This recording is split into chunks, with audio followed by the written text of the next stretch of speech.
नमस्कार विद्यार्थी मित्रांनो, स्वागत आहे तुमचं लेक्चर मध्ये. तर विद्यार्थी मित्रांनो, आज आपण एक रायटिंग स्किल म्हणजे ज्याला आपण उपयोजित लेखन म्हणतो त्याच्यामधला एक टॉपिक बघणार आहोत. ओके, त्या टॉपिकचं नाव आहे कथा लेखन. आपण पहिल्यापासून गोष्ट ऐकतो, बरोबर आहे की नाही?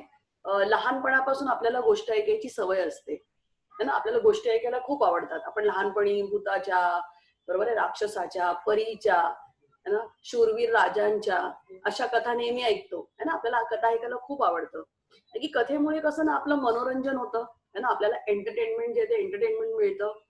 दुसरी महत्वाची गोष्ट म्हणजे कथेमधून आपल्यावर चांगले संस्कार होतात है ना. आपल्याला व्हॅल्यूज मिळतात, मॉरल्स मिळतात.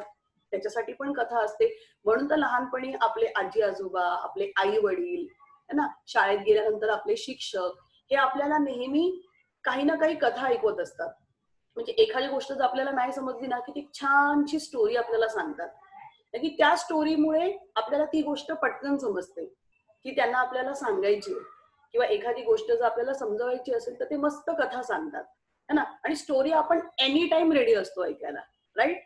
मग ती ऐकायला आपल्याला आवडते, पण त्याचबरोबर ती लिहिताना काय करायचं तेही महत्वाचं आहे की नाही, हो की नाही? कारण की रायटिंग स्किल मध्ये तुम्हाला कथा लेखन हा टॉपिक आहे. हा टॉपिक तुम्हाला येतो. मग तो लिहिताना कुठली काळजी घ्यायची है ना, ते लिहिताना कुठले नियम जे आहेत ते कुठले नियम आपण लक्षात ठेवले पाहिजे ते आपण विद्यार्थ्यांना बघणार आहोत. तर चला आपण सुरुवात करूया. बघा काय सांगितलंय त्यांनी. कथा लेखन म्हणजे गोष्ट रचून ती लिहून दाखवणे. आता रचून लिहून दाखवणे म्हणजेच काय?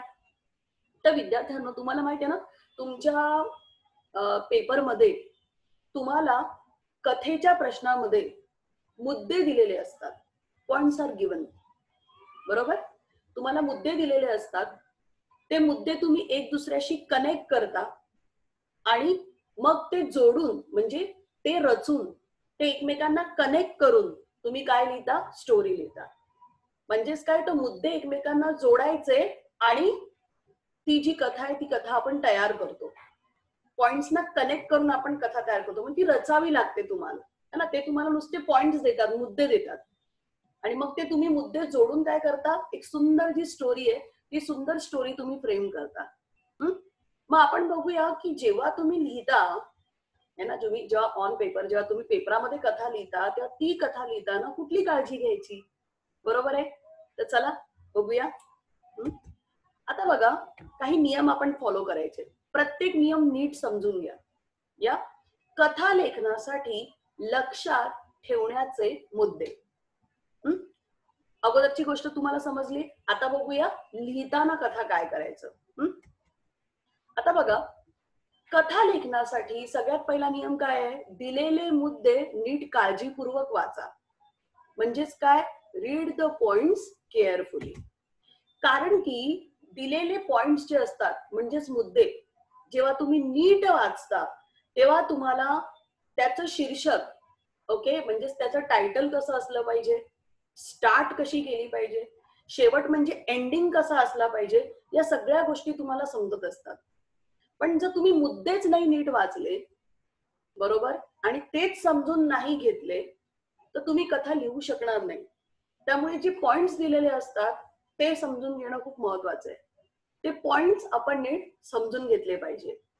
हा काय होतं ना, कधी कधी आपण पेपर लिहिताना घाईत असतो, तर आपण घाईघाईत मुद्दे वाचतो, एकदम घाईघाईत मुद्दे वाचतो. मग काय होतं, एखादा पॉइंट्स राहून जातो. जे काही 9-10 पॉइंट्स दिलेले असतात एखादा पॉइंट्स राहून जातो आणि मग तुम्हाला कथा नक्की काय दिली ती समजत नाही, बरोबर आहे. म्हणून प्रत्येक मुद्दा नीट हळू काळजीपूर्वक वाचायचा. म्हणजे तुम्हाला कथा कशी लिहायची आहे ना ते समजतं. त्यामुळे व्यवस्थित जे मुद्दे ते मुद्दे नीट वाचा. ओके. मध्यवर्ती कल्पना लक्षात घेणे. Second point, what is the central idea of the story. त्याला म्हणतो मध्यवर्ती कल्पना. म्हणजे स्टोरी कशाबद्दल आहे, बरोबर आहे. पॉइंट्स रीड केल्यानंतर तुम्हाला काय कळतं? मध्यवर्ती म्हणजे ऑल ओव्हर तुम्हाला कथेचा भावार्थ समजतो की या कथेला तुम्हाला काय शिकवायचंय, या कथेतून तुमच्यापर्यंत कुठला मेसेज पोहोचवायचा आहे. हे जे तुम्हाला समजतं ना त्याला आपण म्हणतो भावार्थ समजणे. कथा आपल्याला काय शिकवू पाहते ते समजणे, आणि ते समजलं की तुमच्या स्टोरीला एक फ्लो येतो. तुम्ही फ्लो मध्ये ती काय करू शकता, लिहू शकता. ओके. त्यांनी म्हटलंय की गोष्ट लिहिणं आपल्याला प्रथम सोपं वाटतं. आपल्याला काय वाटतं, अरे आपण नेहमी तर कथा लिहितो ना, त्यात काय एकदम सोपं आहे. पण लिहायला गेलं तर काय कळतं, किती कठीण आहे. है ना. लिहायला गेलं तर आपल्याला कळतं की ती तितकी सोपी नाहीये जितकं आपल्याला वाटतंय. बरोबर आहे. आणि म्हणूनच त्यांनी असं म्हटलंय की जेव्हा आपण ती कथेचे मुद्दे वाचतो तर आधी तुम्ही मनात नीट समजून घ्या. आधी मनात नीट ते मुद्दे जे आहेत ते समजून एक मनामध्ये आधी कथा तयार करा. ओके. त्याचा एक जो आहे तो आराखडा तयार करा, आणि मग तुम्ही ती कथा लिहायला घ्या. म्हणजे एकदा नीट विचार तुमचा पक्का झाला ना की तुम्ही कथा इझिली लिहू शकता. हा, म्हणून नीट कथा समजून घ्यायची, थोडा विचार करायचा की आपण सुरुवातीला काय लिहायचं नंतर, आणि मग कथा लिहायला सुरुवात करायची. घाई करायची गरज नाहीये. ओके. हा दुसरा मुद्दा आहे. बरं, आता पुढचा मुद्दा बघूया. तर चला पुढचा मुद्दा बघूया. तिसऱ्या मुद्द्यामध्ये काय म्हटलंय, मुद्द्यामध्ये सूचित होणाऱ्या घटना क्रमाने समजून घ्या. स्टोरीमध्ये पॉइंट्स असतात ना, बरोबर आहे, बॅक टू बॅक, पहिला पॉइंट, दुसरा पॉइंट, तिसरा पॉइंट. तर त्याच्यामध्ये एक महत्वाची घटना असते. स्टोरीमध्ये नेहमी पिक पॉइंट असतो, ती महत्वाची घटना असते. ती घटना आपण नीट समजून घेतली पाहिजे. पहिला पॉइंट हा पहिलाच लिहायचा, दुसरा दुसराच लिहायचा, तिसरा तिसराच लिहायचा. बरोबर आहे. क्रमाने लिहायचं. स्टोरीचे पॉइंट इकडे तिकडे नाही करायचे तुम्हाला दिलेले. चौथा तिसरा लिहिला, तिसरा पॉइंट चौथ्या लिहिला, असं आपण करणार का स्टोरीमध्ये? नाही करणार. त्यामुळे काय होतं, एकदा क्रमाने तुम्हाला पॉइंट समजले ना की तुमची कथा परिणामकारक होते. तुम्हाला कळतं की येस, ही घटना आहे ना या स्टोरीमध्ये खूप इम्पॉर्टंट आहे, तर मला याला हायलाइट करणं गरजेचं आहे. बरोबर आहे. त्या घटनेवर आपण जास्त लिहितो की त्या घटनेमधून, त्या पर्टिक्युलर इन्सिडेंट मधून आपण शिकत असतो.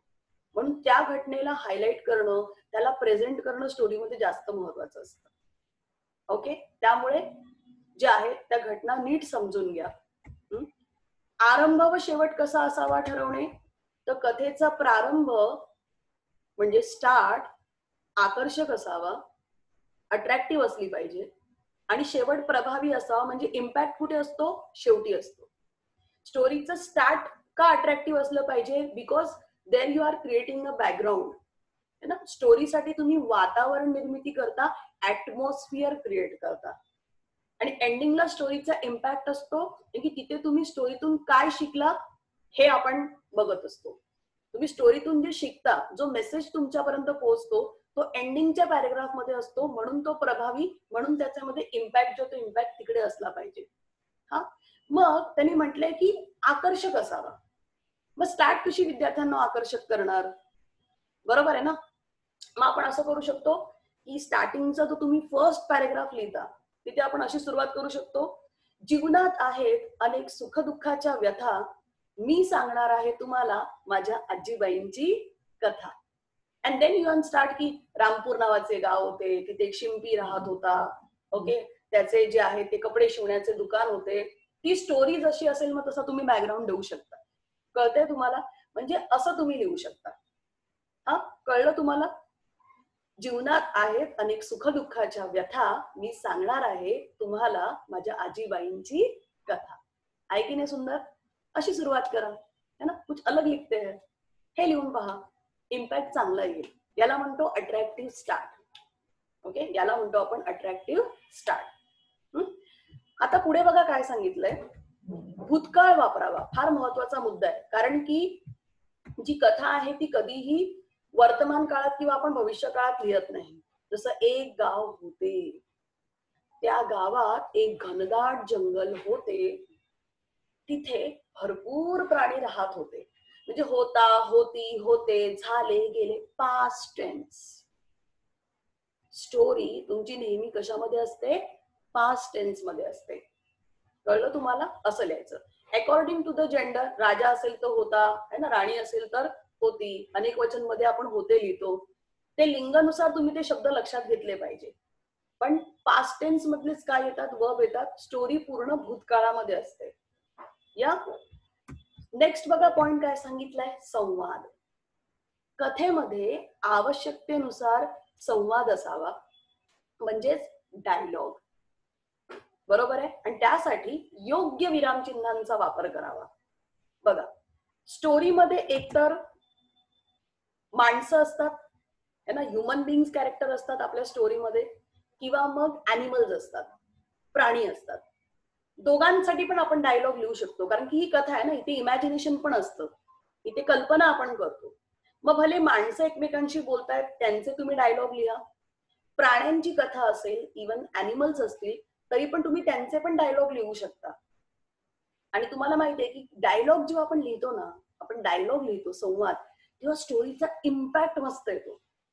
खूप छान इम्पॅक्ट येतो स्टोरीचा. कळतंय तुम्हाला? छान इम्पॅक्ट येतो. म्हणून डायलॉगने स्टोरी कशी लाईव्ह वाटते. ओके, तो म्हणाला, कॉमा, डबल इन्व्हर्टेड, तू कसा आहेस, क्वेश्चन मार्क, इन्व्हर्टेड क्लोज. विरामचिन्ह पण वापरली. त्यांनी काय म्हटलं, योग्य विरामचिन्हांचा वापर करावा. बरोबर आहे, विरामचिन्ह पण वापरली आपण, की त्याला मार्क असतात ना. बरोबर आहे ना, हे रायटिंग स्किल आहे. त्यामुळे तुम्ही या सगळ्या गोष्टींचा जो आहे तो नीट काळजीपूर्वक वापर केला पाहिजे. हा, असं जे आहे ते डायलॉग तुम्ही यूज करा. आवश्यक असतील तिथे नक्की स्टोरीसाठी लिहा, त्याचा तुम्हाला फायदाच होणार. ओके, त्याच्यानंतर जसे इथे लिहिलंय बघा, उदाहरणार्थ यजमान म्हणाले, माझाही वेळ फार छान गेला. तर बघा, यजमान म्हणाले, कॉमा दिलंय, मग डबल डबल इन्व्हर्टेड, माझाही वेळ फार छान गेला, मग एक्सक्लामेशन दिलंय. बरोबर आहे, आणि मग डबल इन्व्हर्टेड क्लोज.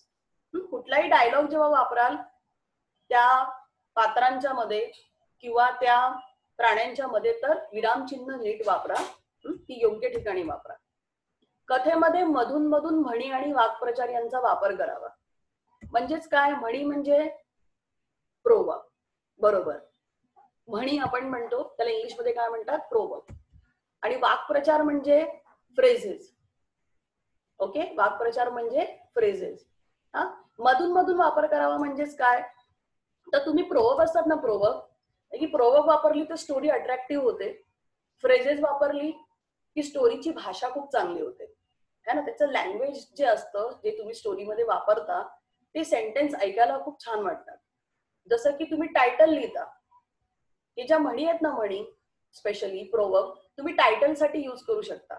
जसं जशास तसे, करावे तसे भरावे. ओके, अति तेथे माती, you can use for this proverb for title. जसं की लिहिलंय बघा, की एखादी गोष्ट अति केली की ती फुकट जाते. आता एवढे मोठे वाक्य कशाला लिहिणार ना आपण, है ना. आपण एवढं लिहिण्याऐवजी काय लिहू शकतो, की कुठली पण गोष्ट आपण जास्त केली ती वेस्ट होते. मग तिथे आपण काय लिहितो शॉर्ट मध्ये, अति तेथे माती, तसं त्याचं झालं, असं आपण स्टोरीमध्ये लिहू शकतो. हा, थोडा प्रोवर्ब वापरली की कसं इम्पॅक्ट पण चांगला येतो. आणि इव्हन तुम्ही प्रोवर्ब टायटलला पण यूज करू शकता, शीर्षकला पण वापरू शकता, ते जास्त इम्पॅक्ट त्याचा चांगला येतो. या सेकंड थिंग, वाक्प्रचार जे म्हटलंय त्यांनी, वाक्प्रचार म्हणजे फ्रेजेस. ओके, फ्रेज तुम्ही मध्ये मध्ये वापरा पॅरेग्राफ मध्ये. ओके, फ्रेज मध्ये मध्ये पॅरेग्राफ मध्ये वापरा. जसं एखाद्या ठिकाणी समजा एखादा जंगलाचा सीन आहे, ओके, की एक मुलगा चाललाय आणि समोर त्याच्या वाघ येतो आणि तो घाबरला. तर तुम्ही वाक्य काय लिहिणार, समजा तो राम नावाचा कॅरेक्टर आहे, तर तुम्ही काय लिहिणार, राम जंगलातून जात होता आणि अचानक समोर त्याच्या वाघ आला आणि तो घाबरला. सो घाबरला, this is a normal sentence. Okay, you can write instead of this, तुम्ही काय लिहू शकता, राम जंगलातून जात होता आणि समोर वाघाला बघताच त्याच्या तोंडचे पाणी पळाले. तोंडचे पाणी पळाले म्हणजेच घाबरणे. पण त्या घाबरणेच्या जागी तुम्ही काय वापरलं, फ्रेज वापरली. कळलं तुम्हाला, तुम्ही तिथे काय वापरली, फ्रेज वापरली. समजलं तुम्हाला, त्याला म्हणतात तोंडचे पाणी पळाले. हे वापरू शकतो, तोंडचे पाणी पळणे म्हणजे घाबरणे. मग तुम्ही जसं सिच्युएशन असेल, जसं एखाद्याला खूप आनंद झालाय तर तुम्ही असं कथेमध्ये लिहिताय, तर तुम्ही तिथे लिहू शकता की त्याचा आनंद गगनात मावेनासा झाला, किंवा त्याच्या आनंदाला पारावार राहिला नाही, असं लिहू शकता. म्हणजे सेंटेन्स कसं थोडं ऐकायला वेगळं वाटतं. असं आपण काय करू शकतो, जे फ्रेज आहेत ते फ्रेज वापरू शकतो. या, समजलं तुम्हाला इथपर्यंत मुलांनो? ओके, नक्की. चला आता पुढे जाऊया. योग्य मुद्द्यावरून कथेला परिच्छेद पाडावे. आता परिच्छेद म्हणजेच काय मुलांनो, पॅरेग्राफ. ओके, एक साधारणपणे 3 ते 4 पॅरेग्राफ असतात स्टोरीमध्ये. So let's see, first paragraph मध्ये काय लिहायचं. है ना, पहिला पॅरेग्राफ आहे. त्या पहिल्या पॅरेग्राफ मध्ये काय लिहायचं? तर पहिल्या पॅरेग्राफ मध्ये स्थळ, स्थळ म्हणजे प्लेस. ओके, स्थळाचे स्पष्टीकरण, डिस्क्राईब द प्लेस त्याला आपण म्हणतो. आता स्थळ आणि स्थळाचे स्पष्टीकरण हे दोन मुद्दे आधी समजवते. स्थळ म्हणजे तुम्ही माहिती आहे ना, स्टार्टिंगला स्टोरीचा पहिला पॅरेग्राफ कशासाठी आहे? बॅकग्राऊंड क्रिएट करणे, वातावरण निर्मिती करणे, बरोबर. मग आपण काय लिहिणार? शिवापूर नावाचे गाव होते. स्थळ, डिस्क्राईब द प्लेस, स्थळाचे स्पष्टीकरण, शिवापूर गाव अतिशय सुंदर होते. झालं, याला म्हणतो आपण डिस्क्राईब द प्लेस. आपण त्याचं वर्णन केलं. थर्ड पॉइंट काय आहे? पात्र. पात्र म्हणजे कॅरेक्टर. ओके, मग आता त्याच्यामध्ये समजा की त्या शिवापूर नावाच्या गावामध्ये रामदेव नावाचा एक माणूस राहत होता. पात्राचं नाव दिलं. पात्राचे नाते, एक पेक्षा दोन कॅरेक्टर असतील, जास्त दोन असतील किंवा तीन असतील, आणि त्यांचं एक दुसऱ्याशी रिलेशन असेल की रामदेवला सखाराम नावाचा मुलगा होता, किंवा रामदेवला आपण असं लिहू शकतो की आर्या नावाची मुलगी होती. म्हणजे आपल्याला कळलं ना की ते वडील आहेत आणि ती मुलगी आहे. वडील आणि मुलीचं किंवा वडील आणि मुलाचं नातं क्लिअर झालं. असेल जर रिलेशन, जर दोन पेक्षा जास्त कॅरेक्टर असतील तर पात्रांचे नाते, रिलेशन, ते तुम्हाला फर्स्ट पॅरेग्राफ मध्ये सांगायचंय. आणि गुणवैशिष्ट्य, द लास्ट पॉइंट, कॅरेक्टरिस्टिक म्हणतो आपण त्याला. त्या पात्रांची चांगली किंवा जी वाईट क्वालिटी असेल, जसं की रामदेव लोभी होता तर ही वाईट क्वालिटी झाली. राजा हुशार होता, ही चांगली क्वालिटी झाली. जेव्हा तुम्ही पॉइंट्स वाचता ना तेव्हा तुम्हाला त्या पात्राची चांगली आणि वाईट क्वालिटी कळते. ती पण तुम्ही पहिल्या पॅरेग्राफ मध्ये काय करायची? मेन्शन करायची. म्हणजे स्थळ, स्थळाचे स्पष्टीकरण, पात्र, पात्रांचे नाते, गुणवैशिष्ट्ये. ओके, हे तुम्ही 5 पॉइंट्स वापरून तुमचा फर्स्ट पॅरेग्राफ काय करू शकता? तयार करू शकता. ओके, तुमचा पहिला पॅरेग्राफ काय करायचा? तुम्ही तसा तयार करायचा. ओके, हा, हे 5 पॉइंट म्हणजे तुमचा पहिला पॅरेग्राफ क्लिअर झाला तुम्हाला, बरोबर. मग असतो दुसरा पॅरेग्राफ, बरोबर आहे. दुसरा पॅरेग्राफ 1 किंवा 2 परिच्छेद, म्हणजे दुसरा पॅरेग्राफ लिहा तुम्ही, तिसरा लिहा. सेकंड आणि थर्ड पॅरेग्राफ मध्ये आपण काय करतो? तर with help of the character develop the story. त्याच्यामध्ये जे पात्र आहेत म्हणजे कॅरेक्टर, त्यांची मदत घेऊन आपण कथा पुढे नेतो. कथेमधली मेन घटना आपण एक्सप्लेन करत जातो. या, आणि शेवट म्हणजेच काय?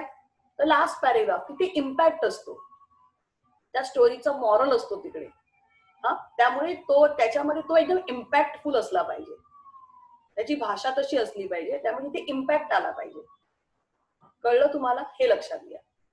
ओके, त्यामुळे फर्स्ट पॅरेग्राफ बॅकग्राऊंड क्रिएट करणे, second and third paragraph with the help of the character develop the story, आणि लास्ट पॅरेग्राफ मध्ये इम्पॅक्ट म्हणजेच मॉरल आला पाहिजे.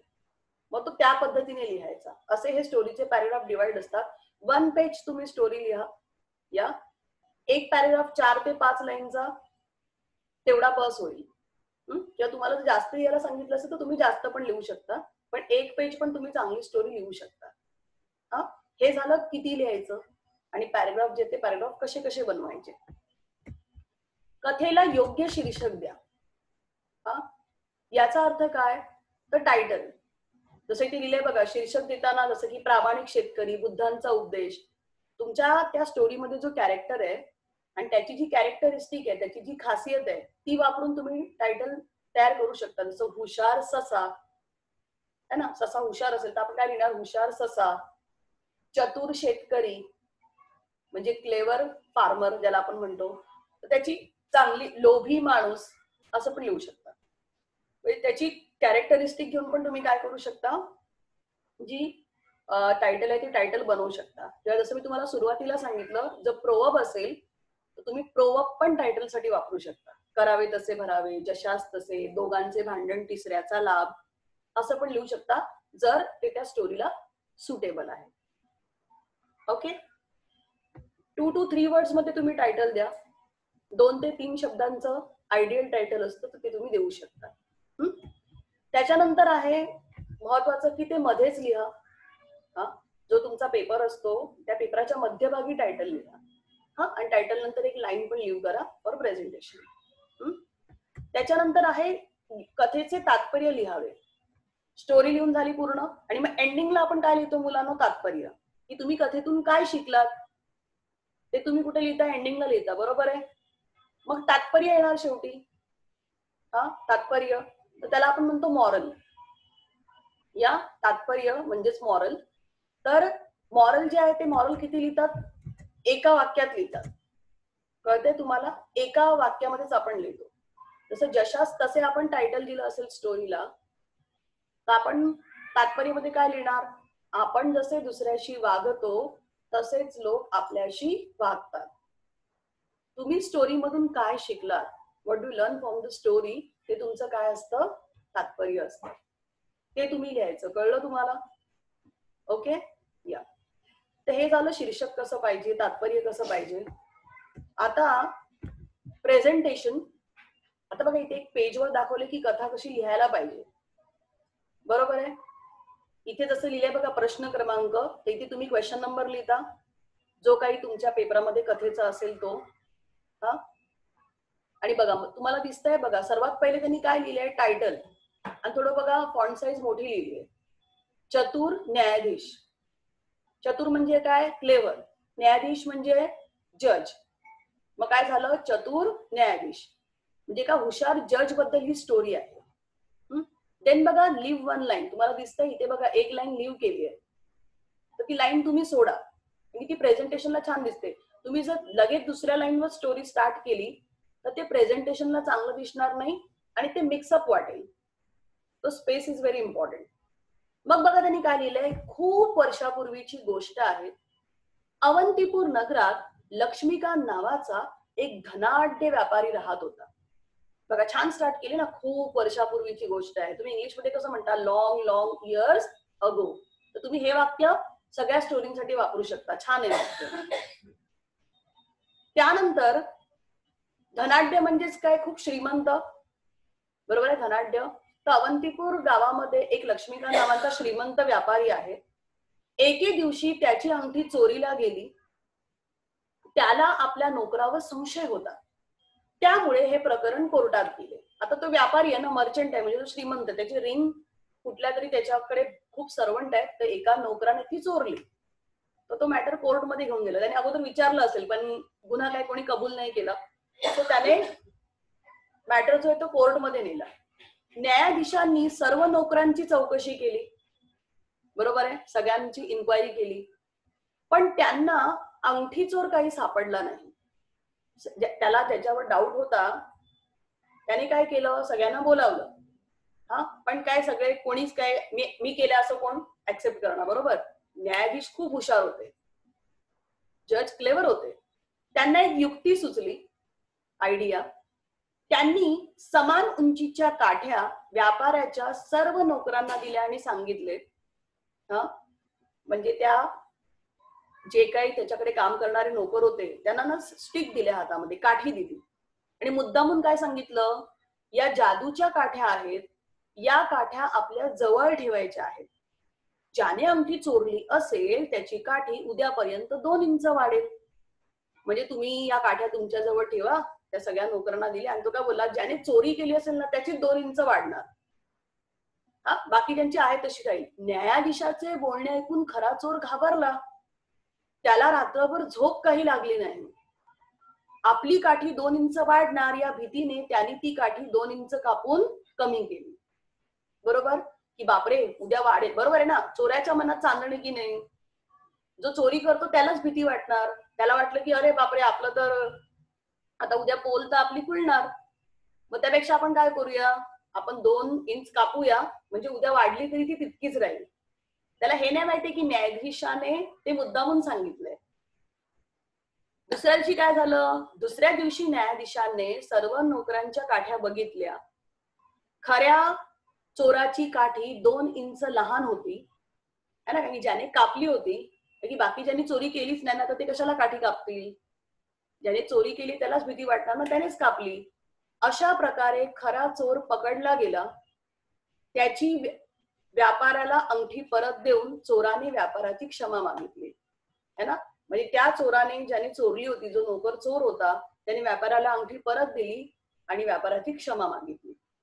म्हणजे या कथेवरून मुलांना आपल्याला काय कळतं बघा, त्या नोकराने लपवण्याचा प्रयत्न केला चोरी, पण ती लपली का नाही, है ना.